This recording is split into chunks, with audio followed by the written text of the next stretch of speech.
언젠가 이 성도님 한 분이 저를 찾아와서 믿음에 대해서 상의할 것이 있다고 물어보신 일이 있었습니다. 신앙을 꽤 오랫동안 생활하신 권사님이었는데 갑자기 그분께 누가 와서 믿음이 무엇인가 라고 물었는데 그에 대해서 시원하게 대답을 하지 못한 게 너무 마음에 걸려서 저를 찾아왔다는 것이었습니다. 저는 먼저 그분을 돕기 위해서 조심스럽게 이렇게 물어보았습니다. 권사님은 지금까지 교회를 무엇을 믿고 오신 것 같으세요? 라고 질문을 했습니다. 그러자 권사님은 한마디로 설명하기는 어렵지만 예수님이 우리의 죄를 위해서 십자가에 달려 돌아가시고 부활하신 것을 저는 믿습니다. 라고 그렇게 대답을 하신 거였습니다. 사실 이것은 우리가 매 예배 때마다 사도신경으로 우리의 신앙 고백을 할 때 들어있는 문구이기도 할 만큼 아주 당연하고 옳은 이야기이죠. 결코 틀린 말이 아닙니다. 근데 이 말씀을 하신 권사님도 왠지 이 대답만 가지고는 이 자신에게 믿음이 무엇인가를 물어본 사람의 그 궁금증을 완전히 해소시킨 것 같은 생각이 들지 않으셨다는 거예요. 분명 맞는 말인데 뭔가 빠진 것 같은 그런 느낌이 들더라는 겁니다. 그 이유가 무엇 때문일까요? 저는 그 순간 이 오래전 요한 웨슬리가 경험했던 한 에피소드가 떠올랐습니다. 이 요한 웨슬리가 신앙적인 중심을 잃어버리고 흔들리고 있을 때 당시 독일의 경건주의자들이었던 모라비아의 지도자가 그에게 질문한 질문이 떠올랐던 것입니다. 그래서 저도 그 질문을 조금 바꿔서 그 권사님에게 다시 물어보았습니다. 이 권사님이 지금 고백하신 그대로 2000년 전 예루살렘이라는 낯선 땅에서 일어난 그리스도의 십자가 사건이 지금 권사님 자신에게 구원을 가져다 준 것이었다라는 확신을 가지고 계십니까? 라고 제가 되물었습니다. 그러자 권사님이 저는 구원의 확신을 늘 지금까지 가지고 있습니다. 그렇게 믿고 있습니다. 라고 대답을 하셨습니다. 그래서 저는 다시 물었습니다. 그럼 어떻게 확신하십니까? 라고 물었습니다. 그래서 권사님은 거기까지는 생각을 안 해보셨다는 거예요. 그래서 그 부분은 아직 구체적으로 생각해 보지 않았고 지금 생각해 보니 잘 모르겠다라고 이렇게 대답을 하신 것이었습니다. 이 구원을 받을 것이라는 확신이 있는데 그것을 어떻게 아는지에 대해서는 잘 모른다. 이 말은 앞뒤가 사실 잘 맞지 않죠. 아이러니한 모순입니다. 근데 이것을 우리는 많은 그리스도인들이 경험하고 있다는 것, 바로 그 자체에서 문제를 찾을 수가 있죠. 물론 어떤 분들은 교회에 처음 발을 들여놓은 그 순간을 기준으로 구원의 확신을 이야기하는 분들도 있습니다. 또 어떤 분들은 방언과 같은 신비한 영적 은사를 체험한 바로 그 순간에 내가 구원의 확신을 체험했다라고 이야기를 하기도 하죠. 그런데 굳이 성격이 우유부단한 사람이 아니더라도 이러한 질문을 받았을 때 대답하기란 상당히 까다로운 질문이라는 것을 우리 모두가 잘 알고 있죠. 오히려 너무 확신한다고 말을 하면서도 남들의 눈에는 그렇게 사는 것처럼 보이지 않는 사람들을 보면 과연 그 확신이라는 말이 무엇인가에 더 의문을 갖게 만드는 게 사실입니다. 그렇다면 구원의 확신을 우리는 어떻게 알 수 있을까요? 저는 이것을 아주 잘 표현하고 있는 구절이 우리가 지난주에도 같이 읽었던 갈라디아서 2장 20절의 말씀이라고 생각을 합니다. 우리 같이 한번 읽어보실까요? 내가 그리스도와 함께 십자가에 못 박혔나니 그런즉 이제는 내가 사는 것이 아니요 오직 내 안에 그리스도께서 사시는 것이라. 이제 내가 육체 가운데 사는 것은 나를 사랑하사 나를 위하여 자기 자신을 버리신 하나님의 아들을 믿는 믿음 안에서 사는 것이라. 자, 그 권사님의 신앙 고백대로 그리스도 예수께서 흘리신 십자가의 보혈, 2000년 전 예루살렘 땅에서 이루어졌던 그 일회적인 사건이 나를 구원한 사건이라고 그렇게 말할 수 있으려면 적어도 나도 그리스도와 함께 십자가에 죽어야 한다는 거예요. 이게 바로 사도 바울의 이야기였습니다. 그때 이전에 나는 없어지고 이제 그리스도로 다시 산다는 거예요. 그러니까 내가 사는 것 같지만 내가 사는 게 아니라 내 안에 계신 그리스도가 대신 사는 것처럼 산다는 거예요. 그 말을 다시 바꾸어서 본다면 결국 내가 사는 것이니까 내가 사는 모습이 그리스도가 사는 것처럼 보인다는 것이죠. 곧 그리스도를 닮아 사는 모습이라는 거예요. 바울은 이것이 바로 믿음이라고 이야기를 한 겁니다. 믿음으로 사는 것은 다른 게 아니라 내가 사는 것 같지만 그리스도가 나를 통해 나타나는 모습, 그게 바로 믿음으로 사는 모습이라고 규정한 것이죠. 믿음은 나를 구원하신 그리스도 예수를 내 삶으로 구현해낸 바로 그 모습을 두고 한 말이었다는 겁니다. 그러니까 내 삶이 그리스도를 닮은 삶처럼 나타나야 한다는 거예요. 그것이 바로 믿음의 핵심이라고 바울은 이야기한 것이었습니다.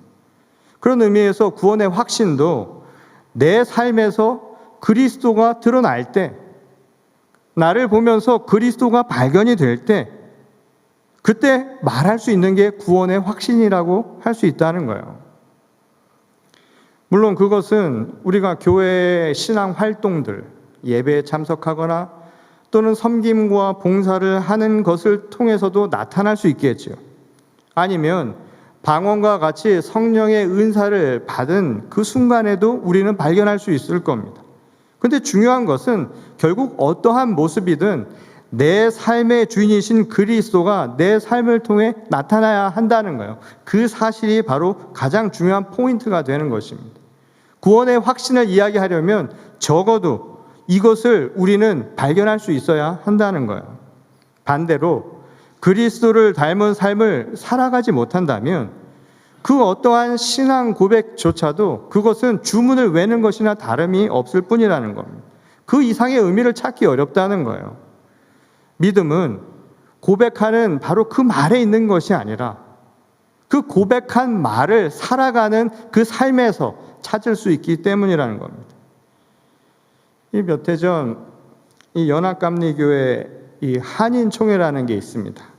이 한인총회에 이 저녁 집회가 있는데 그때 초대된 강사 목사님이 이런 말씀을 하시는 기억이 지금도 납니다. 그분이 하신 말씀의 요지가 뭐였냐면 인사만 잘해도 사는 게 달라진다는 거예요. 인사만 잘해도 변화가 삶 속에서 일어난다라는 것이 그분이 전한 말씀의 요지였습니다. 당시 그 목사님이 목회하던 교회에서 이 교인들 간의 갈등으로 여러 가지 홍역을 치르고 있었다고 합니다. 이 얼마나 갈등의 골이 깊었던지 교회에서 교인들이 마주치더라도 눈인사도 하지 않더라는 거예요. 눈길을 전혀 주지 않더라는 겁니다. 그래서 어느 날 설교를 하면서 목사님이 성도들에게 이렇게 당부를 했다는 거예요. 아무리 불편하고 마주하고 싶은 성도라 할지라도 서로 인사는 하시라고 권면을 했다는 겁니다.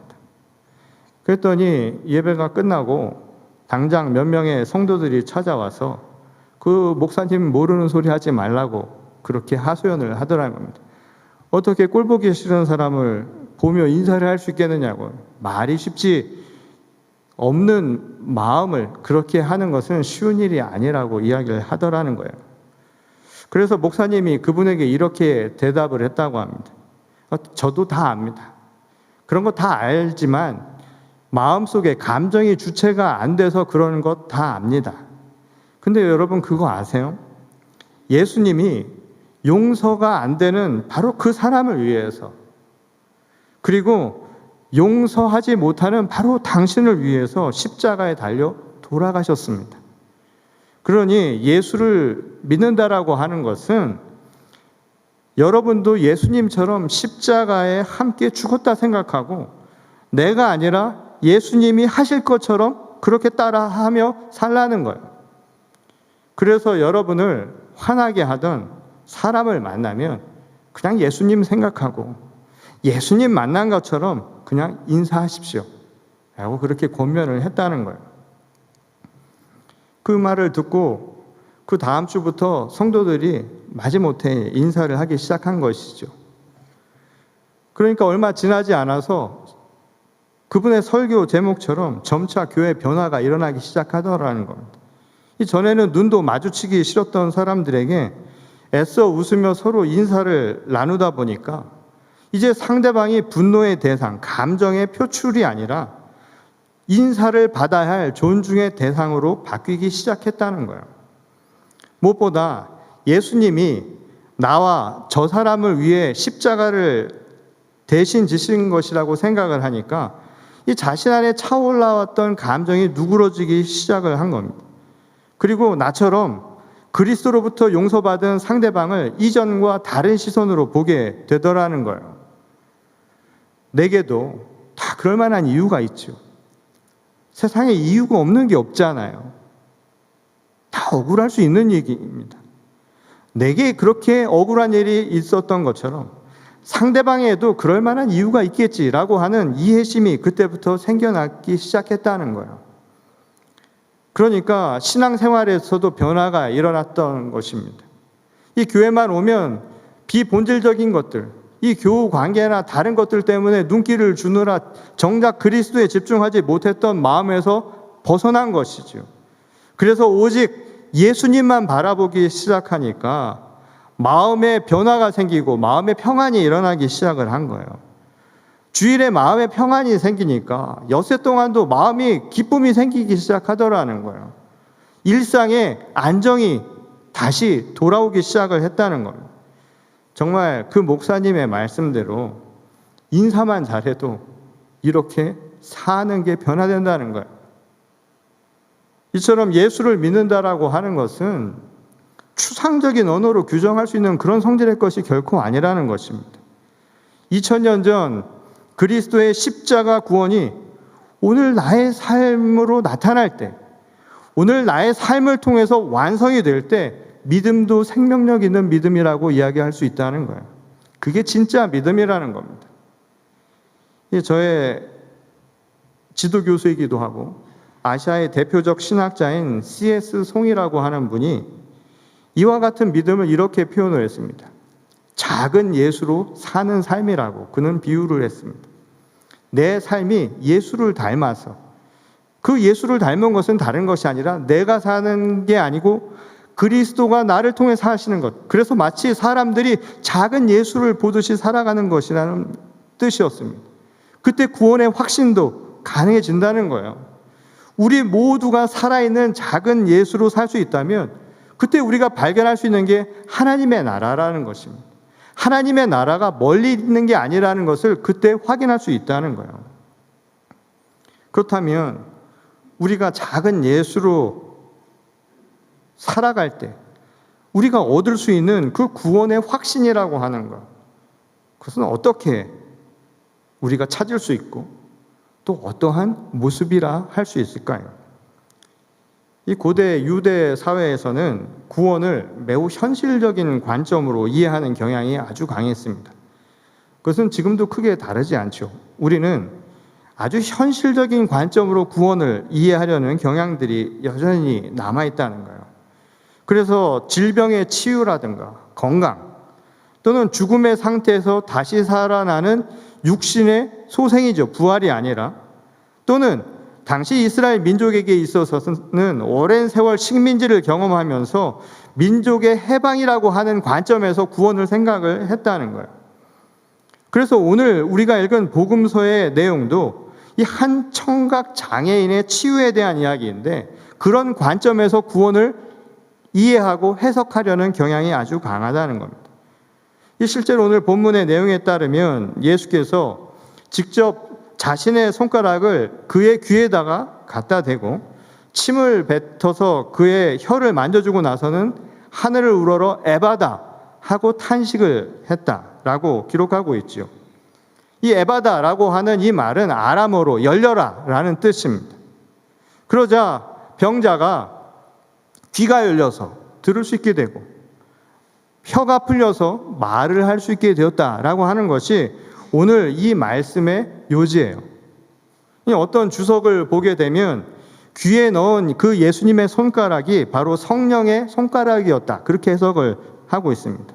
또 그가 뱉은 침은 주님께서 흘리신 보혈을 상징한다 라고 그렇게 해석을 해놓았어요. 이 풀이하자면 성령을 통해서 귀가 열리고 주의 보혈을 통해서 입이 열리는 역사가 이루어졌다는 거예요. 그럴듯한 해석이죠. 그런데 굳이 그렇게 풀이하지 않더라도 예수님의 치유 사역, 이것이 단순히 청각 장애자를 치유한 것, 그를 회복시킨 것을 목적으로 하지 않을 수도 있다라고 하는 것을 생각해 본다면 전혀 다른 관점에서 이 이야기를 이해할 수 있다는 거예요. 한마디로 이 사건은 그냥 몸의 치유 그리고 구원을 동일시하던 당시 사람들의 생각을 뛰어넘는 그 무언가 메시지를 담고 있다는 것을 알 수 있다는 것이죠. 실제로 오늘 본문이 기록된 마가복음 7장은 복음이 이스라엘 땅, 그러니까 당시 유다의 땅에만 집중되어 있었던 상태에서 점차 이방인 땅으로 복음이 전파되는 그 시점, 그와 관련된 이야기들을 우리에게 전하고 있는 장이라고 할 수 있습니다. 이 당시 유대 사회는 이방인들에 대해서 대단히 배타적이었죠. 아주 차별적인 태도를 취하고 있었습니다. 그 말은 바꿔서 얘기하면 내부적으로 편견과 고정관념이라는 게 아주 강했다는 것을 단적으로 보여주죠. 이 같은 이유로 전통이라는 명분 그리고 권위라고 하는 명분 속에서 당시 새하늘과 새 땅을 선포하신 그리스도의 복음도 철저하게 무시된 바가 있죠. 오히려 자신들의 전통과 권위라고 하는 원칙에서 벗어난 것이라고 해서 강력한 탄압을 받기도 했습니다. 그것은 그리스도를 따르는 초대 교인들에게 상당히 영향을 미쳤어요. 그래서 그리스도의 복음이 특정한 영역에만 머무르는 상황들이 벌어졌던 것입니다. 그래서 결과적으로 편협한 교리, 편협한 신앙생활들이 발생하기 시작했다는 거예요. 그 모습을 복음서에서는 마치 이 복음을 전해 주어도 일부러 들리지 않는 척 할 뿐만 아니라 말할 줄 모르는 것처럼 사람들에게 전하지도 않는 그런 모습으로 표현했던 것이었죠. 그래서 예수님이 전한 복음조차 자기들의 방식만으로 이해하려고 하는 아주 편협하고 제한적인 신앙생활을 하게 되었다는 거예요. 오늘 보여준 그 청각 장애인의 모습은 바로 그러한 사람들을 이야기하고 있었다는 겁니다. 단순히 귀가 막힌 사람의 이야기가 아니라 이 이야기는 영적으로 마음이 다친 사람의 이야기였다는 거예요. 그래서 예수께서 에바다, 곧 열려라 라고 하신 바로 그 탄식의 대상은 육신의 귀가 막힌 사람을 두고 한 이야기가 아니라 들리지도 않는데요. 그 이야기를 한 것이 아니라 들을 수 있음에도 불구하고 마음이 다쳐서 듣고자 하지 않았던 사람들을 향해 던진 말씀이었다는 거예요. 그것을 알 수 있는 것이 바로 오늘 구약의 본문 말씀이죠. 오늘 구약의 본문 말씀인 이사야의 말씀은 하나님의 나라, 그날이 오면 이루어질 세상의 모습을 어떻게 표현하고 있는지를 엿볼 수 있는 대목이라 할 수 있습니다. 하나님의 나라가 이루어지는 그날에는 못 듣는 사람의 귀가 열리고 말 못하는 자의 혀가 풀릴 것이다. 그래서 하나님을 찬양하며 노래하는 모습을 보게 될 것이다. 이것이 바로 이사야가 예언한 예언의 핵심 내용이었습니다. 그날에 이루어질 사건으로 이야기했던 것이었죠. 그런데 오늘 우리가 복음서에서 보았던 바로 그 사건, 곧 에바다, 예수께서 열려라 라고 말씀을 통해 보여준 그 사건은 바로 이사야가 선포했던 그 예언이 실현된 사건이었다는 거예요. 다시 말해서 듣지 못하고 말이 둔한 사람을 고친 사건은 단순히 육신의 병을 고친 치유의 사건을 이야기하는 것이 아니라 이사야가 선포한 하나님의 나라가 지금 이루어졌다라고 하는 것을 보여준 사건이었다라는 거예요. 그날 그것은 다른 것이 아니라 바로 지금이라고 하는 것을 보여준 사건이었다는 겁니다. 그것을 알 수 있는 게 무엇인가? 바로 그리스도의 임재라는 거예요. 하나님 나라가 현재화된 사건으로 오늘 복음서의 말씀은 우리에게 가르침을 주고 있었던 것이었죠. 지금 그리스도가 여러분과 함께 계신 것, 이것이 바로 이사야가 선포한 하나님의 나라, 그날이 이루어진 증거라고 이야기했던 것입니다. 그런데 그가 선포한 복음의 그 소식, 이사야를 통해서 선포한 그 복음의 뉴스가 사람들에게 들리지 않을 까닭이 뭐였냐? 그것은 육신의 귀가 아니라 바로 우리 영의 귀가 막혔기 때문이라고 예수께서는 보셨던 것이죠. 그래서 지금 에바다라고 명령을 내리신 까닭이라는 거예요. 그러니까 지금 예수께서 말씀하시고자 한 구원은 병으로부터의 치유가 아니었다는 것을 알 수가 있죠. 바로 우리의 닫힌 영이 열리는 거예요. 구원은 우리의 현실적인 문제를 해결하는 것으로 그치는 것이 아니라 우리 영의 세계가 열리는 것으로부터 출발한다는 겁니다. 그래서 우리에게 진정 구원을 통해서 얻을 수 있는 열매는 다른 게 아니라는 거예요. 건강, 이런 것은 부수적인 것일 뿐이라는 거예요. 왜냐하면 우리는 언젠가 죽을 수밖에 없는 운명이니까. 그것은 누구도 걸을 수 없는 자연의 이치이니까. 그러니 언젠가는 다 잃어버리고 말 것일 뿐이라는 겁니다. 그게 아니라 우리를 진정으로 구원의 길로 이끄는 것은 바로 하나님의 나라라는 거예요. 영원한 생명, 천국을 누릴 수 있는 바로 그것을 우리에게 주신 것, 그게 구원의 참 의미라는 것이죠. 그것은 우리의 영의 귀가 열릴 때 이루어지는 사건이라고 말하고 있는 것입니다. 그래서 그 영이 열릴 때 하나님의 나라가 우리 가운데 가까이 있다라는 그 복음의 소식이 들리기 시작한다는 거예요. 그래서 그 복음이 들리기 시작하면 그때부터 하나님을 찬양할 만큼 우리의 입술이 열리기 시작하게 될 것이라는 게 바로 예수님의 말씀이었던 것이죠. 그것은 마치 우리가 너무나 잘 아는 찬송가의 한 구절을 떠오르게 만들죠.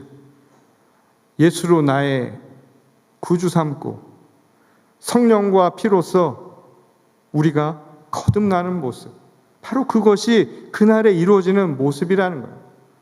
그때 그 구원의 증거가 우리를 통해 나타나게 된다는 겁니다. 그래서 이것이 나의 간증이요, 이것이 나의 찬송이라고, 내 구원의 확신과 그 구원의 확신이 우리의 찬송으로 나타나는 모습이 이루어진다는 것입니다. 그것은 바로 우리가 십자가 위에서 내가 죽고 그리스도 예수를 내 삶의 주인으로 모시고 사는 삶과 다르지 않다는 거예요. 다시 말해서 주님을 닮아가는 진정한 모습이 바로 그때 이루어진다는 것이죠. 그때 비로소 우리는 하나님의 나라, 곧 주 그리스도 예수가 우리와 함께하고 있다는 확신을 얻게 된다는 것입니다. 그런 의미에서 에바다, 곧 열려라 라고 하신 이 주님의 명령은 오늘 우리를 구원으로 인도하는, 우리를 구원으로 초대하는 메시지였다는 거예요. 그리고 그것은 바로 구원의 확신을 얻도록 돕는 열쇠였다라는 것이죠. 그런 의미에서 오늘 우리가 하나님의 자녀로 내가 구원의 확신을 얻은 것은 저 멀리서 찾는 것이 아닙니다. 구주를 내 삶의 주인으로 삼고 성령과 피로써 거듭나는, 그래서 내가 사는 것이 아니라 그리스도가 나를 통해 사는 것처럼 작은 예수로서의 삶을 살아가는 그때 진정한 구원의 확신을 우리는 갖게 될 수 있다는 것이죠. 오늘 구원의 확신이 저 멀리 있는 것이 아닙니다. 오늘 열려라, 주님께서 우리를 부르고 계십니다. 우리의 마음 문이 열려서 여전히 우리와 함께 하시며 하나님 나라의 선포를 행하고 계신 예수 그리스도를 지금 찾아보시기 바랍니다. 그리고 예수 그리스도와 함께 거듭나 날마다 하나님의 나라를 살아가는 우리 모두가 될 수 있기를 소원합니다. 그때 그 권사님의 질문처럼 믿음이 무엇인가, 우리에게 구원의 확신이 무엇인가에 대한 분명한 해답을 얻게 될 것입니다. 그리고 오늘 우리가 모이는 이 교회도 그래서 날마다 천국을 살아가듯이 구원의 확신을 얻은 모든 사람들이 다 작은 예수가 되어서 서로를 통해 예수 그리스도를 발견하며 서로를 섬기며 사랑하는 주님의 귀한 그리스도의 공동체가 될 수 있기를 주님의 이름으로 간절히 축원합니다. 우리 다 같이 기도하시겠습니다. 우리를 사랑하시는 아버지 하나님, 감사를 드립니다. 오늘도 주님의 은혜로 살고 있음을 고백하는 저희 모두가 되게 하여 주시옵소서.